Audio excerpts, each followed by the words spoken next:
Hi everyone, it's Bex, Planner UK on Instagram. I am going to share my March journal pages with you. It has been an absolutely crazy month. I hope that you are all staying sane and staying safe. And obviously, so much has happened in March, so it's quite crazy looking through these pages. There were quite a lot of written pages, as you can imagine. A lot of worries and anxiety and kind of concerns. So let's have a flick through. So, as some of you might remember, I did a video about my notebook stash and asking which I should use for my next journal when my February journal ran out. So the overwhelming response was for this lovely glittery gold journal, which is just a cheap journal from Sainsbury's. So I absolutely love it. It's really cheery. I did discover though that when I started to do some pen tests at the back, it was really bad in terms of bleed through, as you can see, and I couldn't bring myself not to use fountain pens. So what I actually decided that I needed to do was washi tape all the pages together. So I washi taped 2 pages together. So that's what I did, which obviously seems like a bit of a waste of paper, but at least it means that the book has been used. It's used a lot of my washi tape stash, and it does look very cheery as well. So I started this on the 1st of March, which worked in quite nicely. I didn't really do that on purpose, but obviously it has tied in quite nicely, starting a new journal on the 1st of the month. And I filled this on the 25th of March, and then I've gone into another journal as well, which I'll also show you up until the end of the month. So basically my starting page, notice some world news. Basically what I try and do on each page at the moment when I'm journaling, I have kind of increasingly started to know kind of an update in terms of world news or in terms of coronavirus updates and so forth. And then I kind of go into the stuff that I want to talk about or write about. So it kind of increases the news reports as we go through. So now I'm doing it on a daily basis because that's just something that I want to do to record history, really. So basically, it seems so long ago now, but it was basically, there's a lot of Plannerfest announcements which went live during this month as well. I was really pleased with the response. I think within 24 hours, less than 24 hours, or in 12 hours, I think, I had 17 stalls already booked. Obviously now there's 31 booked, which is just amazing. I'm really, really pleased and really, really delighted. Obviously the stall holders and the shopping is such a big part of Plannerfest, as well as all the content and the speakers. So, and I just recalled as well that my business started in 2004, so 16 years ago. And so that was basically the same year that Twitter and Eventbrite was born. And back in the day when I first started the company, we used to deal with faxed registration forms back from people, and then we had to type them up ourselves. How crazy does that seem? Now when obviously everyone uses online registration, it's just crazy. So just talking about, I did like a guest lecture at UCLan, and this was an idea that I came across a YouTube video about a travelling bullet journal, and I thought it was a really cool idea. I really loved that.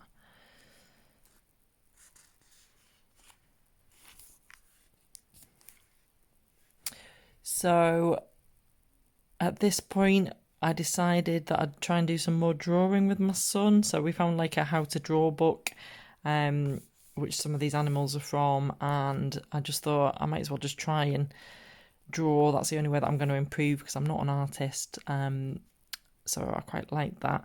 And I also read an interesting blog post.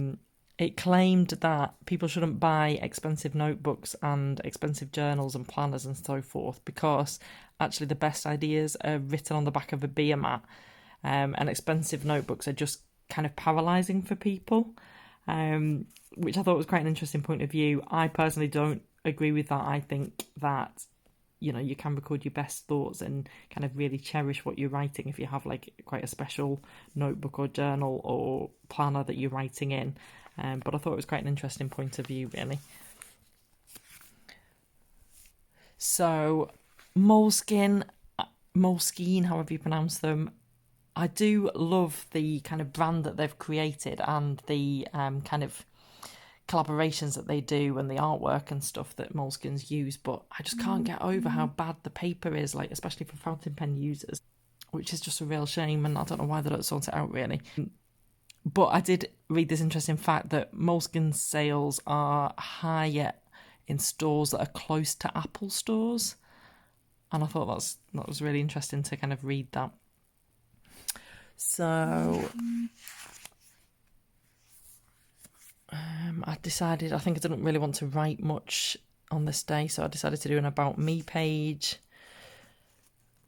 Just some more information about me.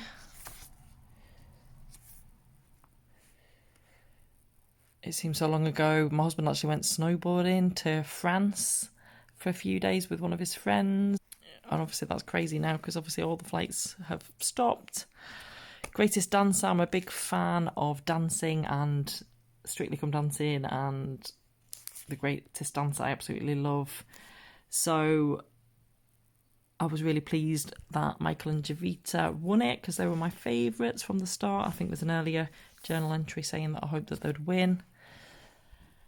I didn't really know that much about affirmations, so I kind of found out a bit more about what they are and how they work and the law of attraction. I used to have horses when I was younger, but I haven't ridden for many years, so I thought that was quite a nice page to just kind of record memories. Plannerfest tickets went on sale. It went absolutely crazy, which was fantastic. It went on sale to the people on the email list first of all, which was great. Stallholder bookings were obviously still increasing. It was just brilliant. So International Women's Day, and I got mentioned actually on an event industry women influencers list, top 40, in like a global list. So that was quite an achievement. I was quite proud of that. I quite like this poem. Obviously coronavirus updates. I've got really inspired about typewriters. Sarah the Moodler showed me her kind of typewriter and her pink ribbon that she's got, and I absolutely loved it. Fantastic. So I really want one now.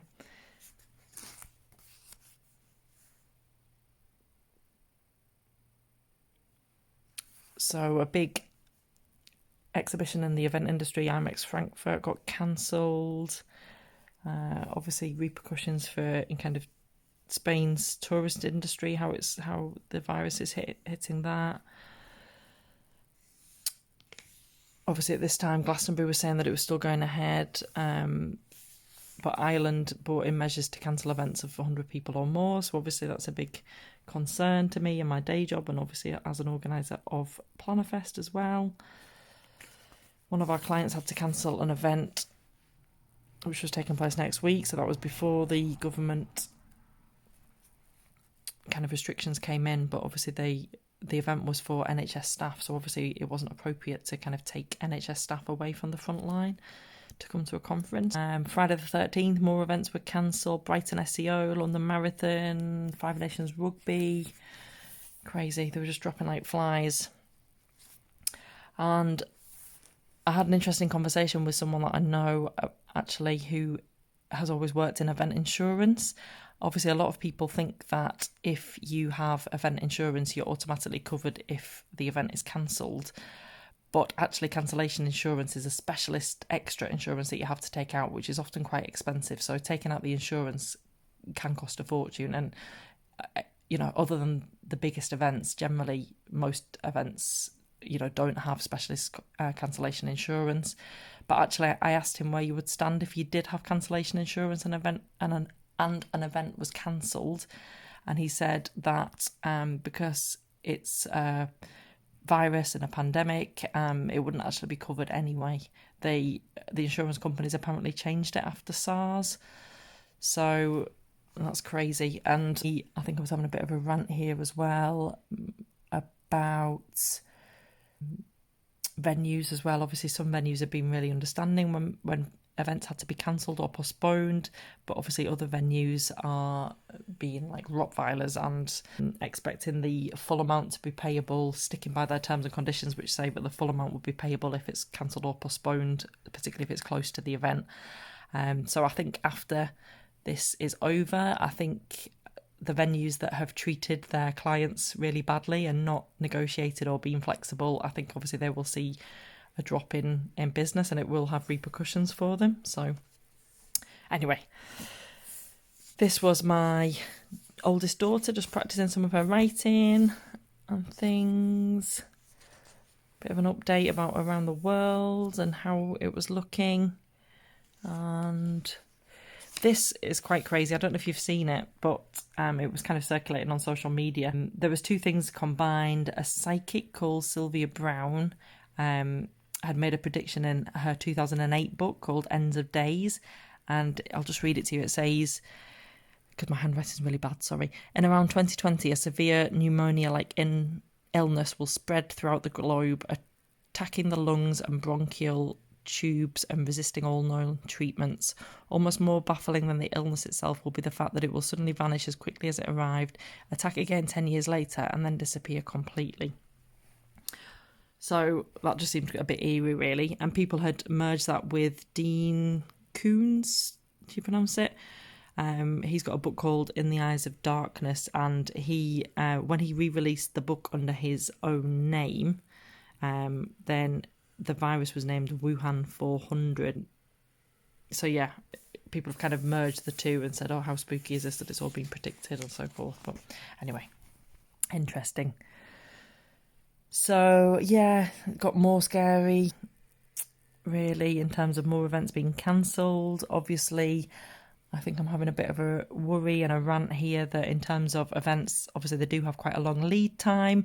So obviously it's more than just kind of pausing events for 3 months, 4 months, however long it's going to be. It's kind of a knock-on effect that if people's confidence is knocked, if people don't have budgets and so forth, it's going to take a long, long time for the event industry to get back to normal, really. So obviously worried about that, worried about it. Obviously I've been in business for 16 years. We've got through a lot. We've got through the recession and so forth, but obviously nothing as serious as this. So scary times, really. So these are just some notes, I think, for kind of videos and kind of books maybe that I'd read. More updates. Just a page. I think it just got serious. The government was getting criticism. Should we stop everything? Should we lock everyone down? But they were kind of saying it's too early. We don't want to do that yet. So yeah, I just wanted to cover some of this here. I think it was just business worries and ranting and anxiety and stuff. So I'll just cover that.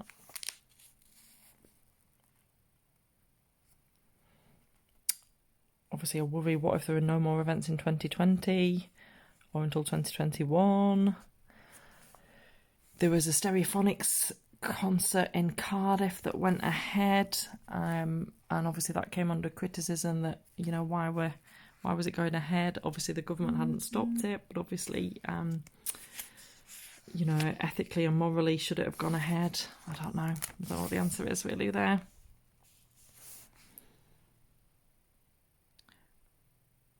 So, yeah, I think I just noted there, I really feel like I'm journaling history right now. I don't know if many of you have seen the previous videos and follow on social media, but I started the journal history hashtag. So if you do want to join in or even just look at what other people are posting, I really hope you'll get involved. Just use the hashtag journal history. And yeah, please do play along, whether you want to just show the outside of your notebooks, whether you're happy to show the inside of your pages. That's your call. Whatever your style of journaling, it's open to everyone. And obviously I'm really delighted with the kind of response that I've got and the kind words that people have shared, you know, saying that it's really helping them being able to journal, and that they're really glad that I've started the hashtag. So I really hope that you will join in.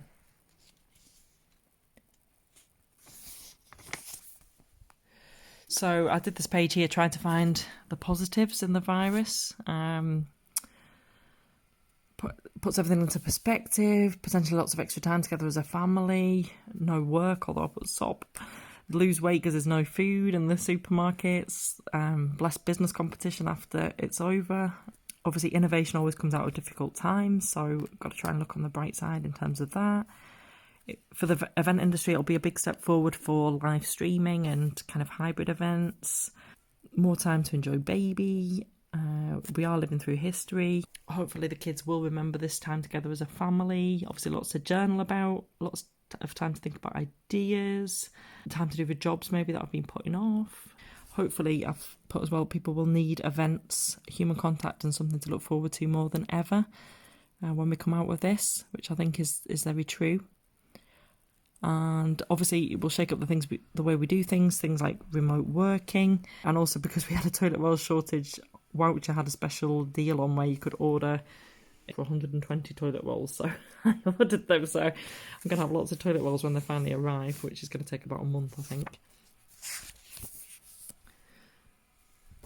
So I'll just skip over this, to be honest, because it's getting a bit depressing, but yeah, very sad day. So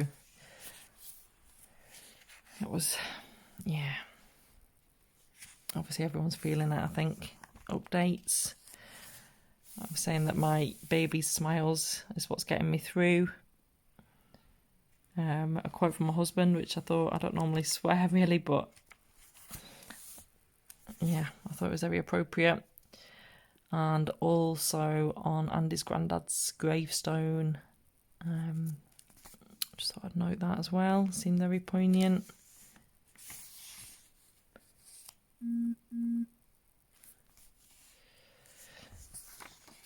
So I'm not going to dwell on some of this because it's just me ranting, worrying, and so forth. Obviously the schools closed, they're only open for children of key workers, so the children are at home. Obviously different ways that different family members are dealing with it. Words from Boris Johnson: stand by your business, stand by your workers, because we will stand by you, which was obviously really reassuring to hear.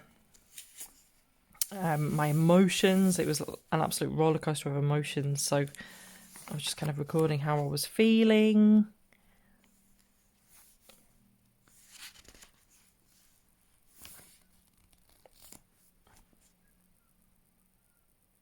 I was getting like a tightness in my chest, so I didn't know whether I was having a heart attack, whether it was anxiety, whether I was getting ill or what have you, but I think it was just the worry of the situation. And although I do have it, it's maybe not quite as bad as it has been. I think I'm just trying to accept things and not worry about things that I can't control, that are past, out of our hands, really.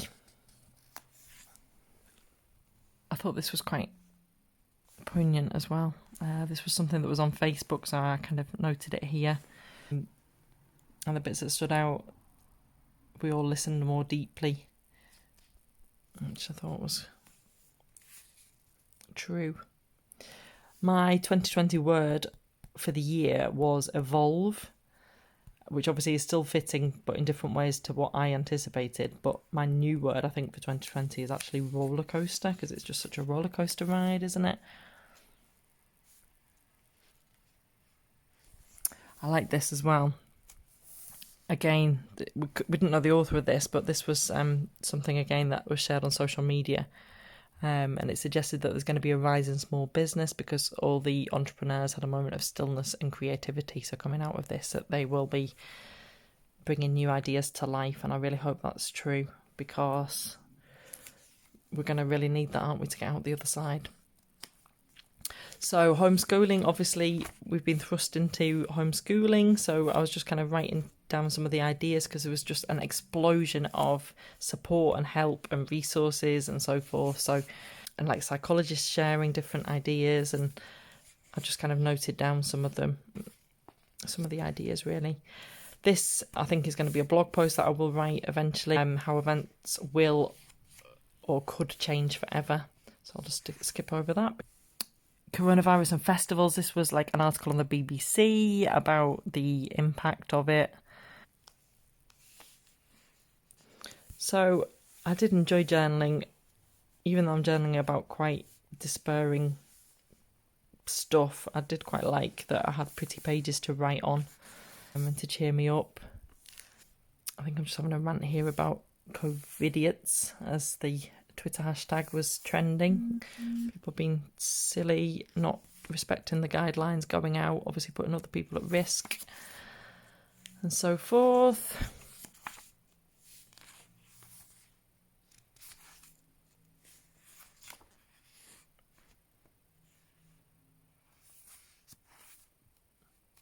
These are pens that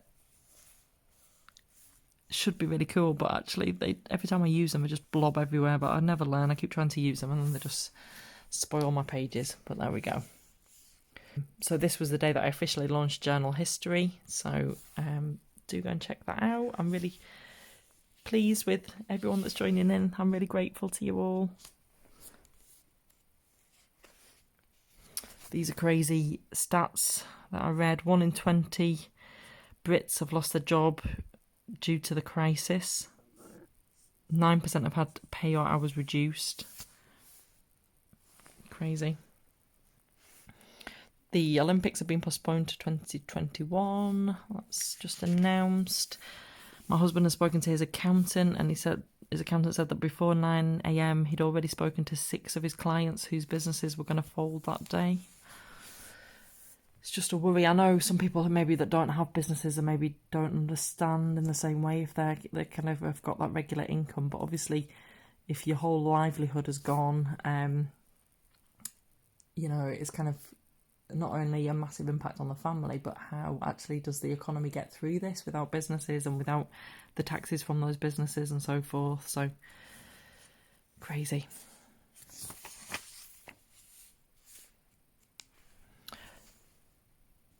So I told myself at this point, snap out of it, be positive. Positivity attracts positivity. So I need to cherish this time at home with the kids. I need to stop worrying about things I cannot control, start innovating, be thankful for life, health, love and nature, reevaluate what's important in life, reset crazy materialistic values, and we will get through this. Positive thoughts only, less wobbles. So things to be grateful for. Things like exercising more. Obviously some businesses are having a great time and really flourishing. That's fantastic. Letter writing, things like that. So yeah, final note of this journal. Obviously I had no idea when I started the journal what it had in store. In less than a month, many people's worlds have been turned upside down. Things that I thought were so important now seem so trivial. Have we much bigger things to worry about? Never take anything for granted. Always expect the unexpected. Cherish family above everything else. I think that's important, isn't it? And so these pages at the back, as I say, were just my pen tests. We live quite close to a dairy and they are doing so well, as you can imagine. They do like old-fashioned milk rounds and so forth. So this was things like their price lists and stuff, which I thought was just quite good to save for future, and just some random stuff in the back. Did you know that spiders had 8 eyes? I didn't know that until fairly recently. I think I should have done, but I didn't. So this is my new journal, which is a journal by Jill Bliss. I got it from TK Maxx for £2.99. I'm not sure when, quite a few years ago. So it is beautiful. It is different to some of my other journals. I haven't done my cover page yet, but I will get that done. And each of the pages are kind of pre-decorated, which is lovely. My son said to me, before coronavirus, people used to talk about fun stuff, and now it's so boring.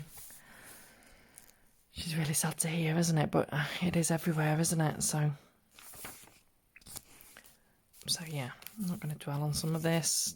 I think I was celebrating here. First 5 days of school and mum and dad were completed, and I'd learned a lot already from that first week. Pictures from my kids. My son gave me £10,000 to have a cuddle with the baby, and I thought that was so sweet. So, and Race Around the World started on TV, and I really like that programme, and it said that Costa Rica doesn't have an army, which I thought was quite amazing. Apparently a third of the world is now on lockdown as of the 29th of March. I'm going to start the 100-day project. If anyone's doing it, please do let us know in the comments below. That's something I wanted to cover up and not share.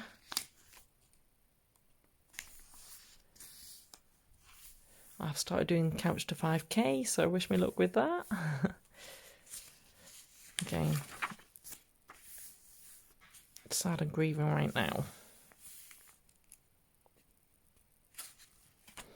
That's interesting. Some people were saying how lovely it is that when you go out on a walk that everyone's saying hi and chatting to each other. I think living up north though, I find that everyone is quite chatty already, and I'm actually finding the opposite, that when you're out on your daily exercise that people are not always talking as much. I think that they don't want to kind of share air with you and risk kind of, you know, even though you're keeping your distance, risk the chance that it might be airborne and spread to you. So I'm actually finding the opposite, but anyway, interesting. This is beautiful, isn't it? This is a picture of Edinburgh. Someone had tagged me on a Twitter thing saying name 5 jobs that you've had, so I thought that was a good thing for a spread, and so I just kind of listed the jobs that I'd had. I think all of the jobs that I've had, really. There's so much worry in terms of business and so forth, and you know, things that are out of our control, so which was driving me loopy, really. So I decided to look into some kind of really successful people to see what's happened to them in the past. So people like Richard Branson, Walt Disney, Bill Gates and so forth. And I just thought it was really interesting. Do you know that Walt Disney was actually fired from a job at 22 because he lacked imagination? Crazy. And then I just wrote some quotes down as well. I quite like this one. Never let success get to your head or failure get to your heart. This is a Skillshare class that I've started, so I've kind of left a couple of pages blank for some notes there. And then this is coming up to my last pages, really. Yeah, on to April.